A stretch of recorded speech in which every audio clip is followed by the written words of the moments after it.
Assalamu alaikum YouTube viewers. Hope you're having a good day. Welcome back to my channel Mental Health Vlog Minds Matter. आज हम जिस topic के बारे में बात करने जा रहे हैं वो बहुत ही कॉमन है. We all know about it. और हम सब ज़िंदगी में कभी ना कभी इसे फेस करते रहते हैं. इवन दो हम डेली बेसिस पे इसे फेस करते हैं. फॉर एग्ज़ाम्पल कोई भी नई सिचुएशन हो तो we feel it and it's excess becomes pathological. पर आज के टॉपिक पे बात करने से पहले मैं चाहूँगी कि अगर आप मेरे चैनल पे नए हैं तो subscribe my channel, press the bell icon. And अब हम अपनी वीडियो स्टार्ट करते हैं. जी तो टुडेज टॉपिक इज़ एंग्जाइटी. आप सब ने एंग्जाइटी का नाम सुना होगा और आपने फील भी किया होगा क्योंकि रोज़मर्रा के मामलात में कहीं ना कहीं किसी न किसी वजह से हम ज़रूर एंशियस फील करते हैं. If the matter is important and the situation is new so we feel more anxious. अब एग्ज़ाइटी के असल मायने हैं क्या सिर्फ घबराहट होने को या बेचैनी की कैफियत तारी होने को एंग्जाइटी कहते हैं? No, there are many symptoms claimed by DSM जिसमें से the first one is unexplained fear.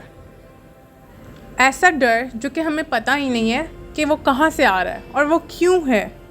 Being irritable. जब भी एंग्जाइटी होती है तो वी बिकम मोर इरिटेबल. छोटी छोटी बातें हमें बहुत ज़्यादा इरिटेट करने लग जाती हैं. Muscular tension. Unable to sit still. बहुत से लोग ऐसे हैं जो कि एंग्जाइटी की सूरत में बैठ नहीं सकते. They used to walk around while feeling anxiety. Restlessness. Uncontrollable worry. Anxiety की सिचुएशन में आप बहुत ज़्यादा वर्रिड हो जाते हैं बट वो आपके कंट्रोल में नहीं होता. आपको नहीं पता होता कि उसे किस तरह से काबू करना है. Increase heart rate. Shortness of breath. Headache. Feeling tired. Lack of concentration. ये तमाम सिम्टम्स एंग्जाइटी के हैं. Now you can discriminate easily if you are feeling anxious. Actually, anxiety is the apprehension of anticipated problems. हम अक्सर मामलात को पूरे तौर पर जांचे बिना एंडिंग पॉइंट्स को सोचने लगते हैं जो कि हमें एंशियस बना देते हैं.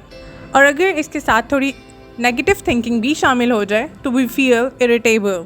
और इसके साथ साथ fear of getting something wrong.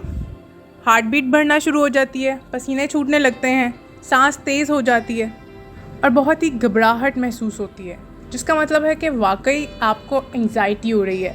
आने वाली सिचुएशन का सोच कर आप बहुत खौफज़दा हैं.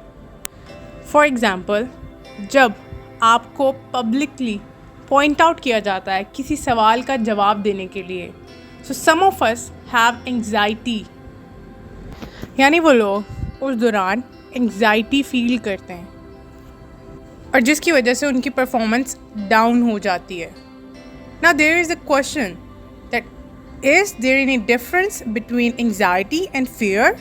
So the answer is yes. Fear एक healthy feeling है. किसी भी dangerous external stimuli की वजह से fear feel हो सकता है. For example, if you see a snake, तब आपका डर बिल्कुल normal है.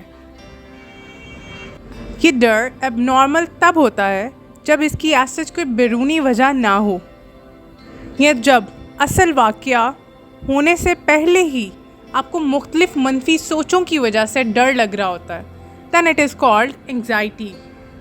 For example you are a student और आपको इम्तिहान की तैयारी के बावजूद बहुत डर लग रहा है. इतना डर कि आप ये तमाम सिम्टम्स फील कर रहे हैं और पेपर सामने आते ही आप सब भूल गए हैं और यू कोलैप्स्ड और आप अच्छे से अटैम्प्ट ही नहीं कर पाए. So this is called anxiety जो कि एबनॉर्मैलिटी पैदा करती है और आपकी फंक्शनिंग को डिसफंक्शनिंग में तब्दील करती है. Now this is the time when you need a professional help जिससे आपके एबनॉर्मल्स और डिसफंक्शनल बिहेवियर्स को फंक्शनल बिहेवियर में चेंज किया जा सकता है और आप नॉर्मली एंग्जाइटी को फील भी कर सकते हैं और इसमें बेहतर काम करने की कोशिश भी कर सकते हैं. As there are many ways to treat anxiety. There are 2 types of anxiety, healthy and unhealthy. Healthy anxiety में फॉर एग्ज़ाम्पल किसी भी नई सिचुएशन से पहले एंग्जाइटी का फ़ील होना, एग्ज़ाम से पहले हल्की सी एंग्जाइटी जो कि आपके एग्ज़ाम के बेहतर होने के लिए ज़रूरी होती है, कोई भी नया डिसीजन लेने से पहले एंग्जाइटी का महसूस करना, these are called healthy anxieties.